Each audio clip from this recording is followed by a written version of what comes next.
Jesus lava os pés aos discípulos.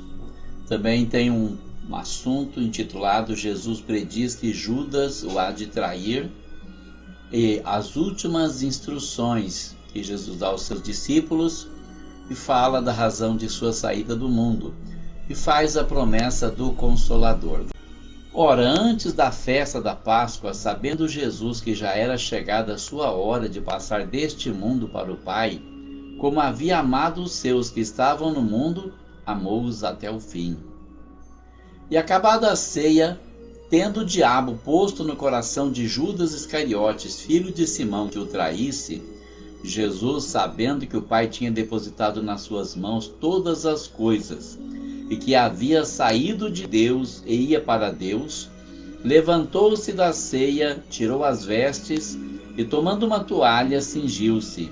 Depois deitou água numa bacia, e começou a lavar os pés aos discípulos, e a enxugar-lhes com a toalha com que estava cingido. Muito bom, o que nós temos aqui é uma cena triste e gloriosa ao mesmo tempo, a cena da despedida. A palavra de Deus diz que Jesus sabia que era chegada a hora de passar desse mundo para o Pai. Todos nós sabemos que um dia nós vamos deixar esse mundo. Não sabemos quando, e é privilégio quando Deus revela para alguém que chegou a sua hora.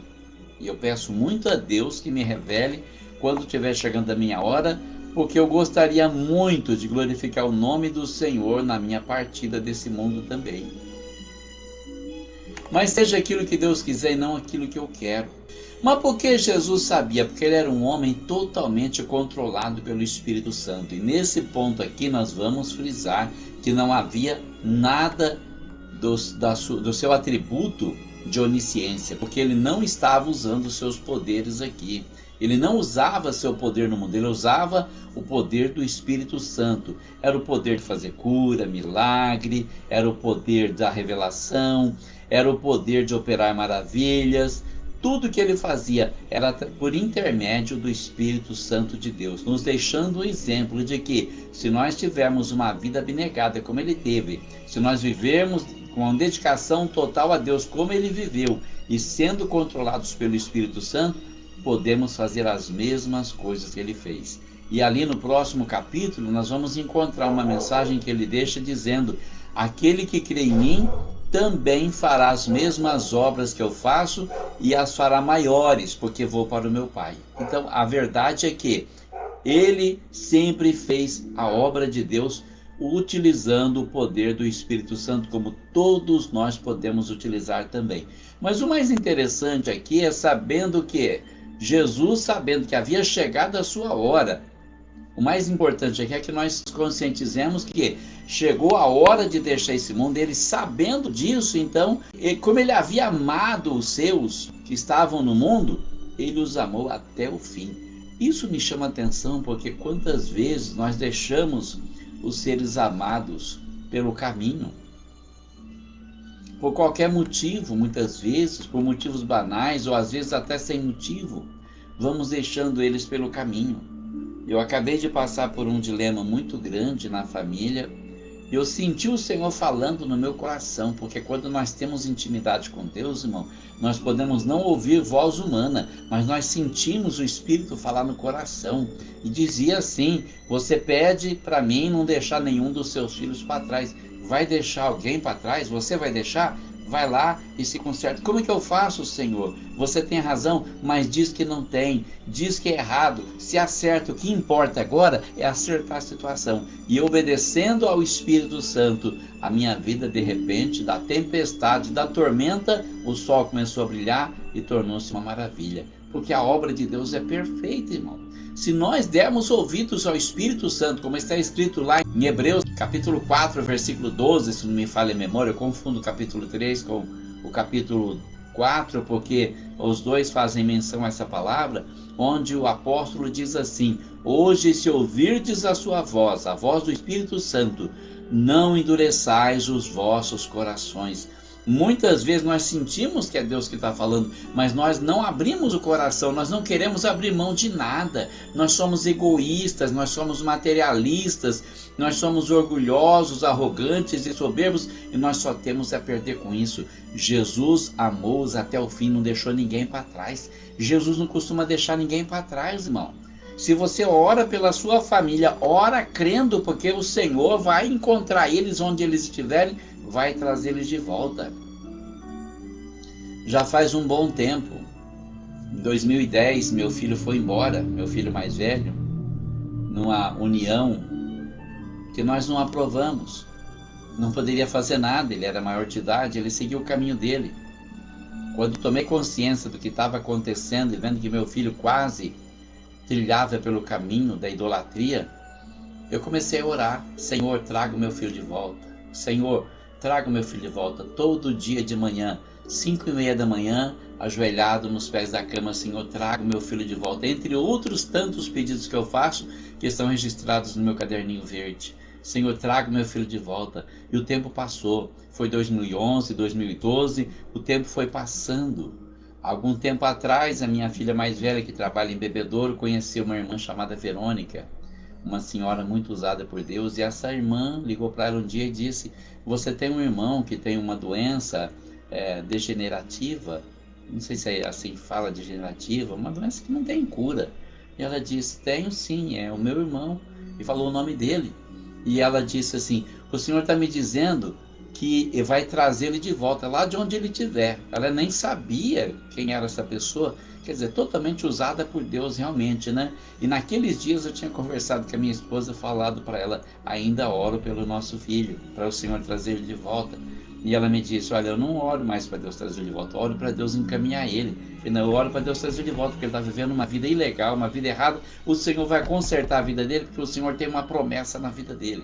E aí a minha filha trouxe essa mensagem, minha fé se encheu de esperança, e eu disse: o Senhor realmente está ouvindo as nossas orações. E aí, a partir desse dia, eu continuei orando com mais fervor, e quando foi a coisa de 2 ou 3 semanas atrás, eu soube que ele estava sozinho, lá onde ele mora, ele está morando sozinho. E que ele pretende vir aqui para pertinho, para Ribeirão Preto. Eu disse: meu Deus, o Senhor realmente não falha. Não existe tempo, não tem barreira que impede a tua obra, Senhor, porque grande, maravilhoso é o Senhor, que ouve as nossas orações e que não deixa ninguém para trás. Irmão, pela tua fidelidade, toda a tua família pode ser salva se você perseverar. Preste atenção, tenha fé, confie em Deus. Tenha fé em Deus e creia que Jesus é fiel, está ouvindo as suas orações. Anseia mais do que você alcançar os seus amados, e Ele vai fazer a obra na vida da tua família. Não importa onde eles estejam, não importa com quem eles estejam, Ele vai trazê-los de volta, porque a sua palavra é fiel e não vai cair por terra. E diz aqui a palavra que quando terminaram de cear, o diabo já havia posto no coração de Judas Iscariotes, filho de Simão, que traísse Jesus. Então, olha só. Até ali era apenas um sentimento, um desejo que o diabo tinha posto no coração de Judas Iscariotes. Ele poderia simplesmente resistir o maligno e falar: não, eu não vou fazer isso porque Jesus é inocente, é santo, é o Filho de Deus. Mas ele tinha outros interesses, e o interesse de Judas muitas vezes era o dinheiro, era a comodidade, era o conforto. Ele deve ter imaginado: Jesus é o Filho de Deus, é o Messias, ele veio para reinar e ele não está tomando uma atitude, então eu vou tomar atitude no lugar dele. Eu vou entregar ele, porque quando eles forem prender ele, ele vai usar o poder dele e vai expulsar os romanos aqui, vai assumir o trono de Davi e eu vou reinar com ele. Ele fez os planos de forma material. Ele não via as coisas espirituais que Jesus falava o tempo todo. Ele se deixou levar pela ganância. Ele já tinha no coração o desejo de trair Jesus para lucrar com isso, para lucrar de todas as formas. mas ele não entendia os desígnios de Deus. Quantas vezes, irmão, nós passamos por lutas, provações, sofrimento, angústia, pensando, meu Deus, eu estou sendo fiel, eu estou me esforçando para ser fiel, eu faço tudo que eu posso para agradar ao Senhor, para servir ao Senhor. Por que está vindo essa luta na minha vida? Não diga isso, irmão, isso é murmuração. Agradeça a Deus por tudo, porque toda luta que vem na tua vida é providência de Deus para te abençoar. Creia somente, tão somente creia, confie em Deus e deixa o Senhor trabalhar. Com o tempo, a tua bênção vai chegar na tua vida. Jesus, sabendo que o Pai tinha depositado nas suas mãos todas as coisas, olha só, ele tinha certeza, ele tinha plena consciência que o Pai havia depositado nas suas mãos todas as coisas. Eu acredito aqui que o autor está falando da obra redentora, porque até então o destino da humanidade estava nas mãos de Jesus, daquele humilde carpinteiro lá de Nazaré. Dependia dele, tudo dependia dele. Então Jesus tinha consciência do tamanho, da importância da sua missão. Ele tinha consciência também que ele havia saído de Deus e que voltava para Deus. E era nesse momento que ele precisava passar uma lição para eles. Ele se levanta da ceia, ele tira as vestes de cima, ele amarra uma toalha na cintura e ele pega uma bacia de água. Olha, ele não pediu para ninguém. Percebam que ele não pediu para ninguém, vai buscar uma bacia d'água para mim, traz uma toalha. Não. Levantou-se da ceia, tirou as vestes, tomando uma toalha, cingiu-se. Depois deitou água numa bacia e começou a lavar os pés aos discípulos e a enxugar-los com a toalha com que estava cingido. Ele aproximou-se de Pedro, e é aí que vem o embate da carne contra o espírito, da arrogância, da soberba contra a humildade. Aproximou-se, pois, de Simão Pedro, que lhe disse: Senhor, tu lavas os pés a mim? Respondeu Jesus e disse-lhe: O que eu faço não sabes tu agora, mas tu saberás depois. Disse-lhe Pedro: Nunca me lavarás os pés. Respondeu-lhe Jesus: Se eu não te lavar, não tens parte comigo. Disse-lhe Simão Pedro: Senhor, não só os meus pés, mas também as mãos e a cabeça. Disse-lhe Jesus: Aquele que está lavado não necessita de lavar senão os pés, pois no mais todo está limpo. Ora, vós estáis limpos, mas não todos, porque bem sabia ele quem o havia de trair, por isso disse: nem todos estáis limpos. Agora vamos meditar nesse momento aqui. Ele se aproxima de Pedro, está lavando os pés de um, Pedro está olhando, está observando o que Jesus está fazendo, gente. Ele vai lá, lava o pé do outro, enxuga com a toalha, deixa bonitinho, vai lá, lava o pé do outro. Aí ele chega perto de Pedro. E Pedro, todo mundo deixou lavar o pé, todo mundo aceitou, mas Pedro falou: não, ele é o Senhor, não vou deixar não, de jeito nenhum. Vou mostrar para ele que eu sou mais fiel do que todo mundo. Esse Pedro sempre foi um trapalhão, coitado, tão bonzinho, mas tão trapalhão. E ele diz: Senhor, o Senhor vai lavar meus pés? Jesus falou: o que eu vou fazer agora você pode não entender, mas um dia você vai entender. Irmão, ele está pedindo para você confiar nele. Pedro, confia em Jesus, ele sabe o que ele está fazendo, Pedro. Não, nunca lavarás os meus pés. Olha só, radical, né? Tem muita gente radical assim na fé. O Senhor vai fazer isso? Vou. Não, jamais, eu não vou consentir, eu não deixo. Quem sou eu para arguir contra Deus? Paulo diz: o caco, entre outros cacos de barro, vai replicar Deus? Como assim? Quem é você? Quem sou eu? Quem somos nós para questionar a vontade de Deus, as decisões de nosso Senhor? Nunca me lavarás os pés. Então Jesus enfaticamente lhe diz: se eu não lavar os seus pés, você também não tem parte comigo. Se você não deixar eu fazer a obra que eu tenho para fazer, se você é rebelde como Satanás foi rebelde, então você não tem parte comigo, Pedro. Mas aí ele mostra toda a humildade que é possível. Porque quando o homem é repreendido, irmão, ele tem que agir como Pedro agiu, abaixar a cabeça, consentir: Senhor, como o Senhor quiser. Faça até mais do que o Senhor pediu. Não só os meus pés, mas também as mãos e a cabeça. Ou seja, eu entrego tudo, Senhor. E Jesus então lhe diz: aquele que está lavado não necessita se limpar, a não ser os pés, que pisou no chão, porque no mais está todo limpo. E aí ele enfatiza também que é uma advertência para Judas: vocês estão limpos, mas não todos. Porque bem sabia ele que Judas estava preparando uma cilada. Ele sabia. Como é que ele sabia? Primeiro porque o Espírito Santo falava com ele constantemente: o Judas vai te trair. Olha, o Judas já veio preparado para isso. Como o Espírito Santo avisou Paulo na última viagem missionária que ele seria preso quando chegasse em Jerusalém. Porque o Espírito Santo não falha, irmão. Se você der lugar para ele, ele vai estar te orientando a respeito de tudo que acontece, de tudo que tem que acontecer. O Espírito Santo vai revelar para você. Você não é onisciente, mas o Espírito Santo, que é onisciente, vai falar para você o que está acontecendo. Jesus bem sabia que Judas havia de traí-lo, então disse: nem todos estão limpos. Nem todos, quase todos, mas nem todos. Então, irmão, é uma advertência, por quê? Porque se você sabe que tem alguma coisa errada, que não está limpo, irmão, limpa, irmão. Se conserta. Quantas pessoas vão para a ceia desconcertados, com a vida errada, brigou em casa com a esposa, com o marido, com os filhos, com os irmãos, brigou com o vizinho, sei lá, vai desconcertado para a ceia, chega lá, não vou tomar ceia porque estou desconcertado. Conserta a sua vida. É só pedir perdão, é só invocar o nome do Senhor e será salvo. É só se humilhar e reconhecer que você é o errado, é o pecador, mas eu não sou errado. Passe por errado para consertar. Que importa? Que importa? Eu já fui muito radical nesse ponto, falar assim que eu não deveria pedir perdão para uma pessoa quando eu não estou errado. Mas eu estava enganado, irmão. Porque para a gente consertar o altar diante de Deus, vale qualquer coisa. Até passar por errado. Que importa a minha razão? Crente não tem razão. Nós temos pecado e somos perdoados e salvos pelo nosso Senhor Jesus Cristo. Essa é a realidade que nós não podemos esquecer. Depois que lhes lavou os pés e tomou as suas vestes e se assentou outra vez à mesa, disse-lhes: entendeis o que vos tenho feito?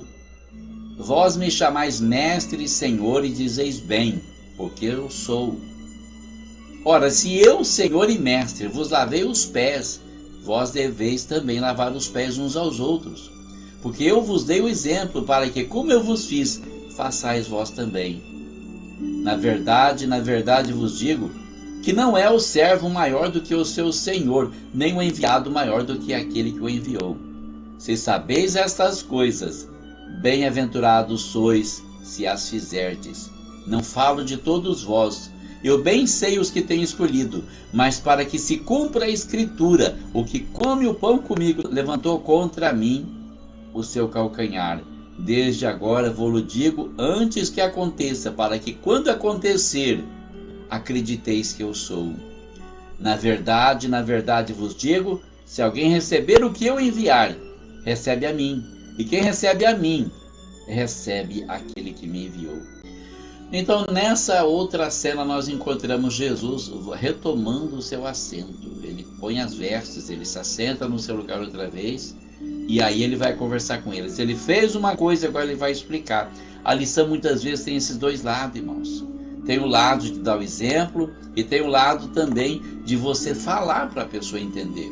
Muitas vezes nós gostamos de ir no culto para ver o pregador gritar e pular e suar e falar língua estranha e profetizar. Mas muitas vezes a palavra que vai penetrar na nossa mente e no nosso coração é aquela palavra mansa, é o ensinamento, é aquilo que vai nos mostrar o caminho de seguir o Senhor de verdade, com sinceridade e de procurar cumprir a vontade de Deus na nossa vida. E é com isso que nós devemos nos preocupar.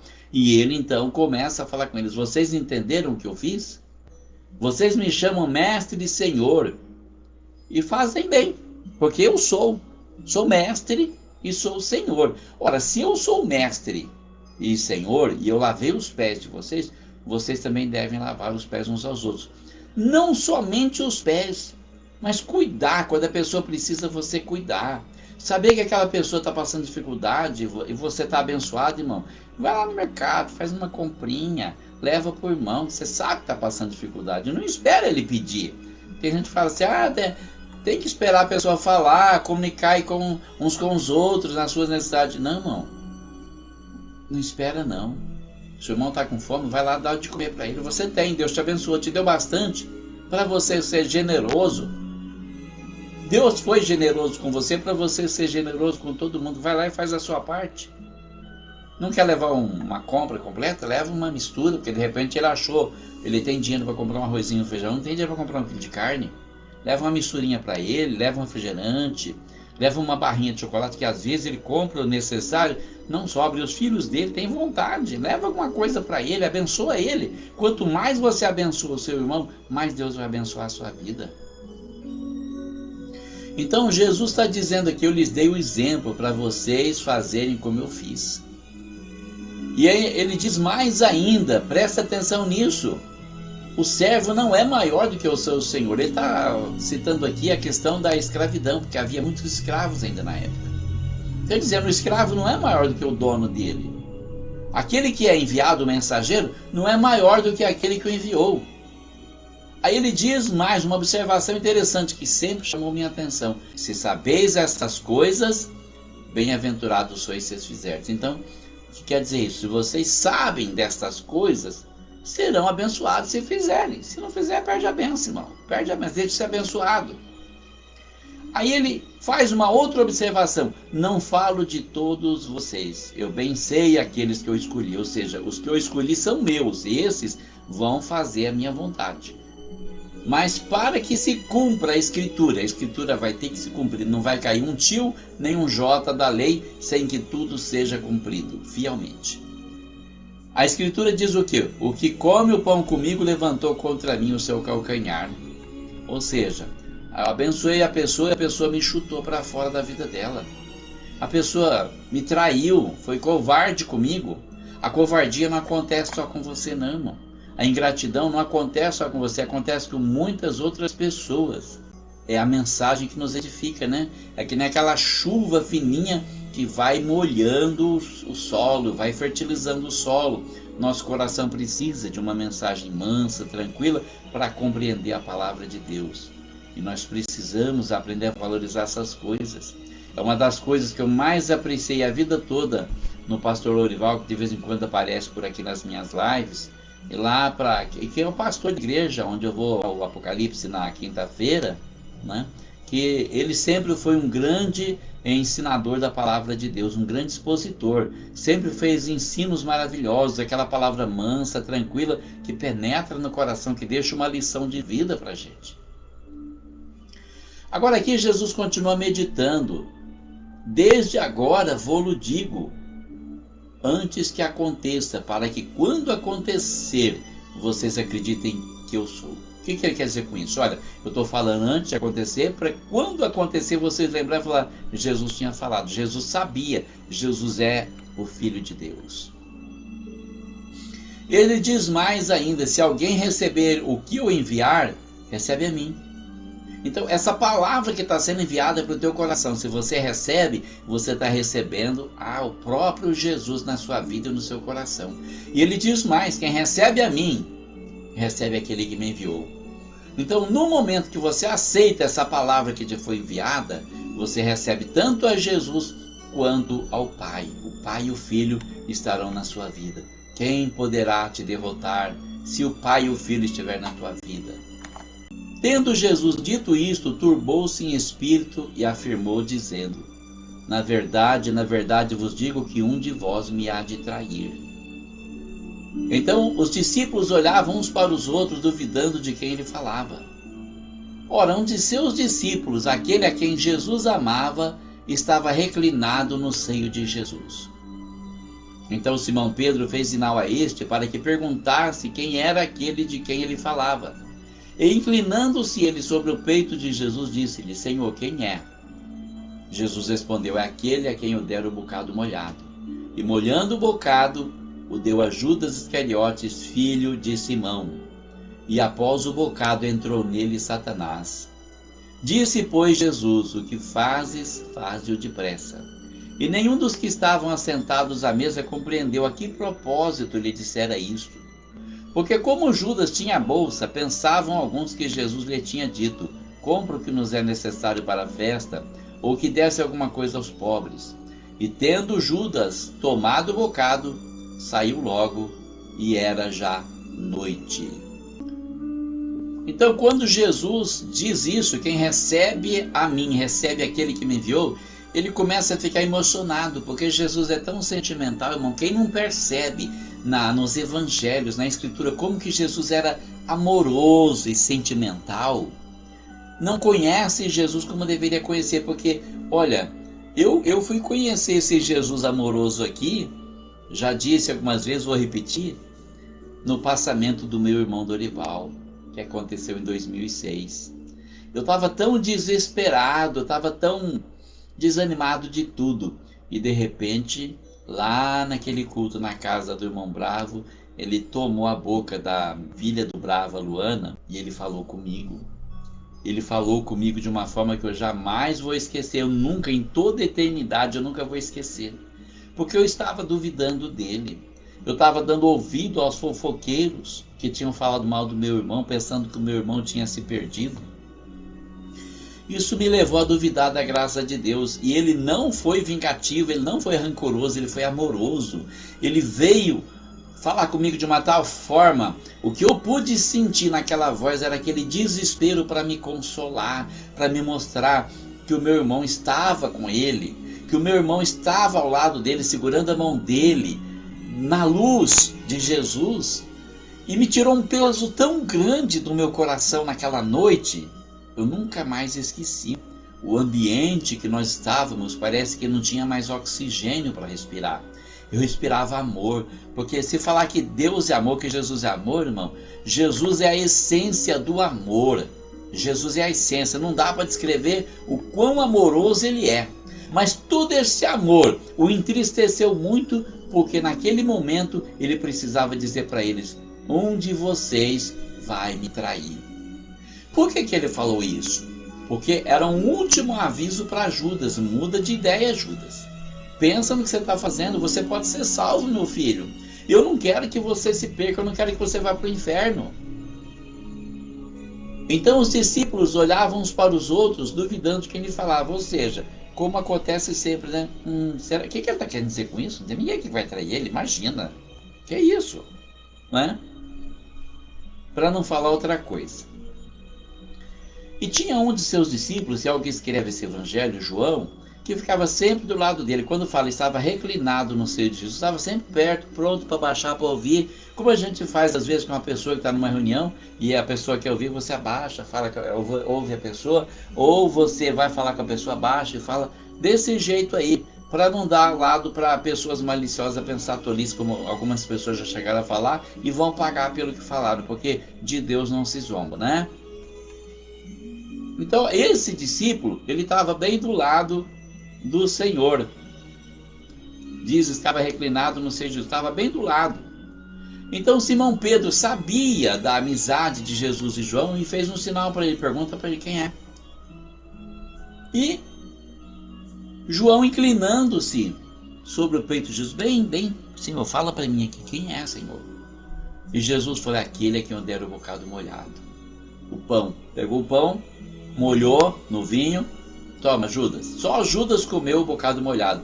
Eu aposto que muita gente pensou assim, nossa, tá fazendo diferença com a gente. Por que a gente come pão seco e o Judas come o pão molhado? Irmão, você não vai querer o pão molhado. O pão molhado é para o condenado, é a última refeição de um condenado. Porque a pessoa escolheu se condenar, porque a pessoa escolheu as coisas do mundo, porque a pessoa não dá ouvido à voz de Deus, porque o Espírito Santo está falando que a pessoa não quer ouvir. Então, a última chance que você tem, olha como você é privilegiado, e você mesmo assim engole o bocado molhado e você vai fazer o propósito maldoso do seu coração. E aqui diz que quando ele comeu o bocado, entrou nele Satanás. Porque até então o que estava em Judas era aquele desejo que Satanás tinha posto no coração dele, de trair Jesus, mas ele estava ali certamente lutando com aquele desejo. A partir desse momento, então, ele decide, não, chegou o momento, Jesus está me dando um bocado molhado, está me dando um privilégio, porque ele não sabe que eu vou trair ele nem desconfia que eu vou sair daqui e vou passar a perna em todo mundo, vou trair ele, vou entregar ele agora, posso entregar tranquilamente, que ele nem desconfia, está me privilegiando, ele nem sonha que eu vou entregar ele.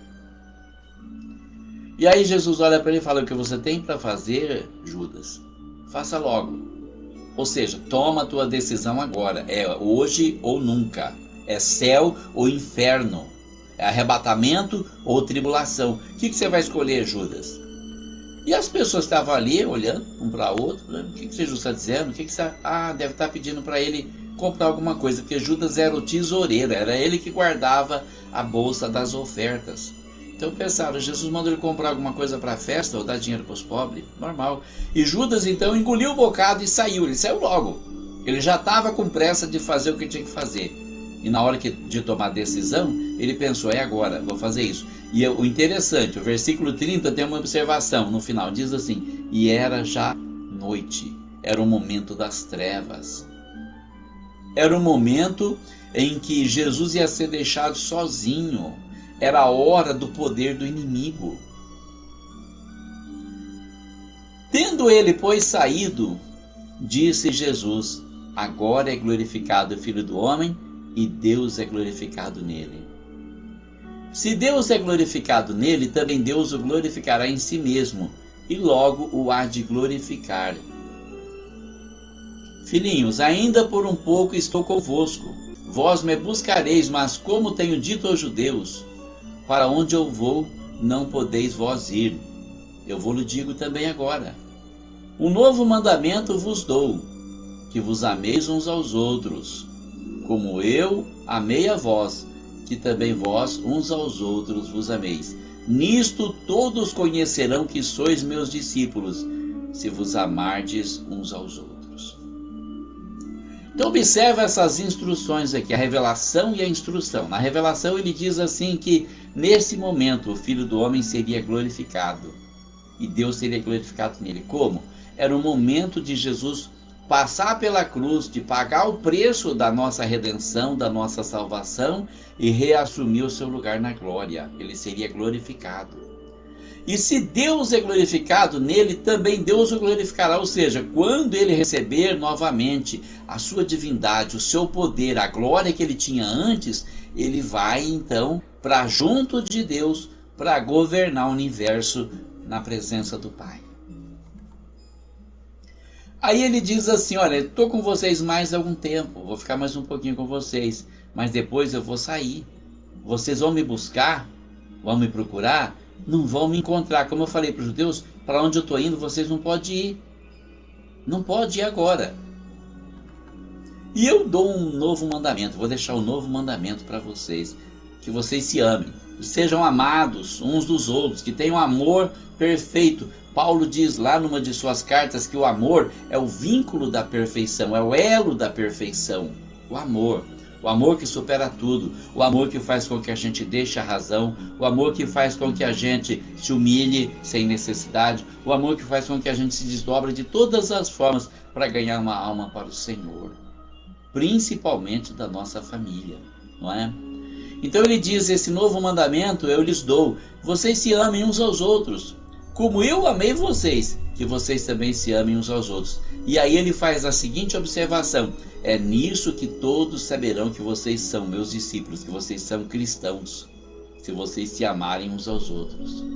Olha, irmão, algumas pessoas precisam aprender essa lição hoje, porque o que está faltando demais nas igrejas é amor.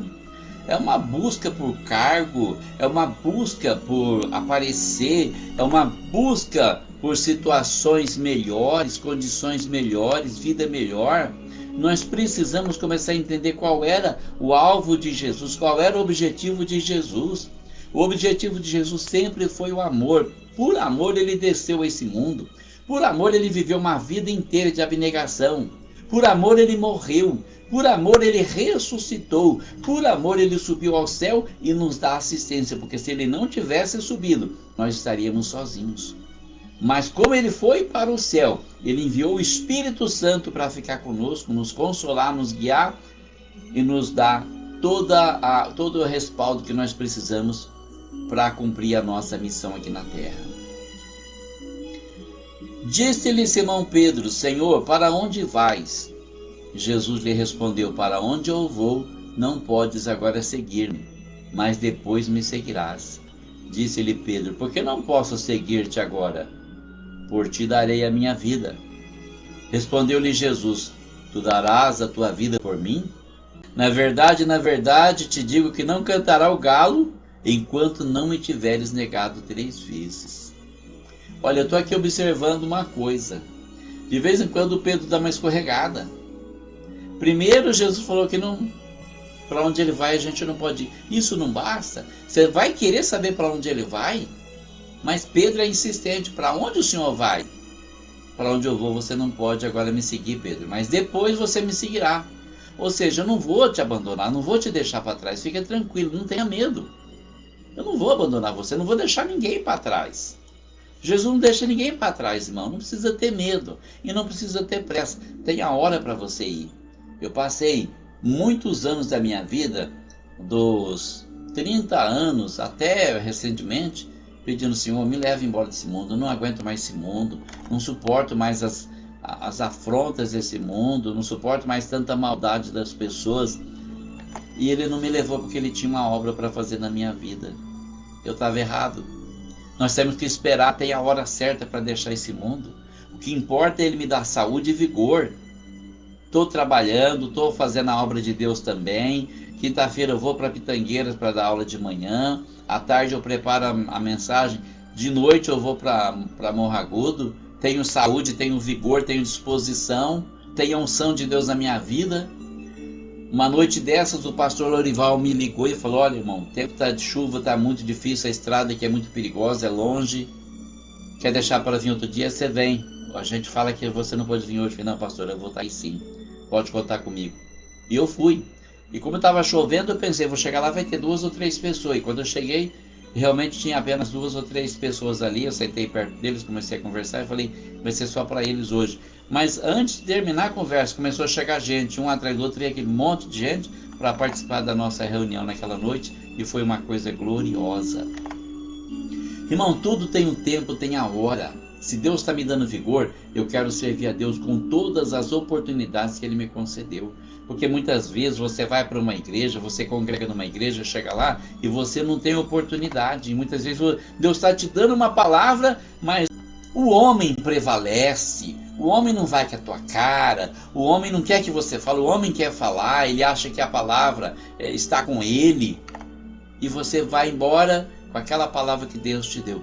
Mas quando Deus abre a porta, ele está abrindo aqui, ó. São 3 lives por semana e quinta-feira lá em Morro Agudo. Pregando, fazendo a obra de Deus, ensinando, aprendendo junto com quem eu ensino, que eu aprendo mais do que eu ensino. Mas é glorioso fazer essa obra que Deus me deu para fazer. Eu não posso negligenciar, não posso deixar de fazer a obra de Deus. Então Pedro olha para ele e diz: Senhor, por que eu não posso te seguir agora? Claro que eu posso, onde o Senhor for eu vou. Pelo Senhor eu dou a minha vida. Então aqui, irmão, parece uma coisa, o apóstolo Pedro, ele está sendo um pouco arrogante, um pouco afoito aqui, porque ele está mostrando que ele é mais disposto do que os outros. Ele está mostrando aqui que ele é capaz de dar a vida dele por Jesus. Então Jesus diz para ele: você está enganado, Pedro. Você acha que você pode dar sua vida por mim? Pois o galo não vai cantar enquanto você não tiver me negado 3 vezes para salvar a sua própria vida, Pedro. Irmão, você observa uma coisa. Aqui no Evangelho de João, ele ainda não deixa tão claro isso, quando ele fala da negação de Pedro. Porque Pedro fala para ele: Senhor, por ti darei a minha vida. Senhor, eu sou melhor que os outros, né? Assim, não diz com essas palavras, mas a atitude dele mostra que ele acha que ele é melhor que os discípulos, porque embora todos neguem, ele fala: eu jamais te negarei. Você vai encontrar lá no último capítulo do Evangelho de João, quando Jesus dá a chance para ele 3 vezes dele desfazer o que ele falou. Como ele negou Jesus 3 vezes, ele vai reafirmar o amor dele 3 vezes. Nós vamos estar meditando nisso depois, nas próximas segundas-feiras, se Deus nos der mais vida e saúde. Hoje é dia 4 de novembro de 2024.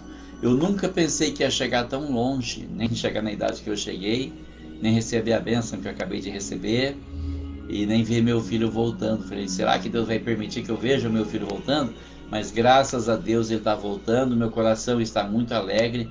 Qual pai não estaria, né? Meu filho vai voltar, o Senhor tem uma obra na vida dele, já foi prometido, vai cumprir, porque Deus é fiel.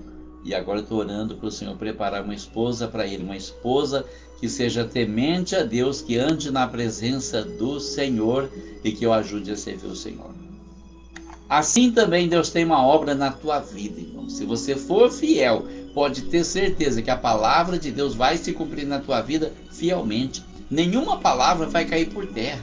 Tudo que ele tem para fazer, ele vai fazer. Ainda hoje eu pensava na história que ele escreveu na minha vida, na bênção que foi a minha vida toda, a transformação, a história de superação. Porque quando foi falado para mim, lá no início, quando aceitei a fé, eu comecei a ser perseguido, triturado pelas pessoas que não gostavam do Evangelho, ele me levantou sem a ajuda de homem nenhum, nem dos incrédulos, nem dos crentes, de ninguém. Também sofri uma grande perseguição na igreja.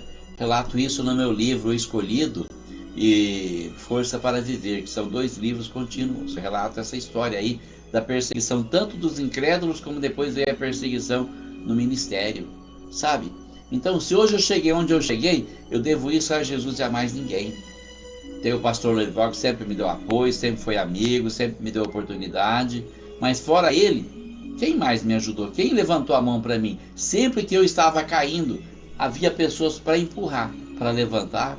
Ninguém, a não ser Jesus, que tinha essa obra na minha vida. Então, creia que Deus tem uma obra na tua vida, Ele vai fazer tudo aquilo que Ele propôs fazer na tua vida, com ou sem a ajuda de alguma pessoa, porque Ele é fiel e tem poder para cumprir a sua palavra. Meus irmãos, orem pelo Brasil, por favor, em nome de Jesus, orem pela nossa nação. Peçam a Deus para derrubar essa potestade que está tentando escravizar a nossa nação. Peçam a Deus para derrubar esse dragão vermelho que está sobrevoando o Brasil. Peçam a Deus para dissipar essa nuvem negra que está sobre a nossa nação, tentando roubar a nossa liberdade. Eu vou sair daqui logo, eu tenho certeza. Mas eu quero que meus filhos e netos, meus bisnetos, minha descendência, eles tenham liberdade para escolher seguir e servir o Senhor. Deus abençoe você, Deus abençoe a sua família, Deus abençoe o Brasil. Um forte abraço e fique com Deus.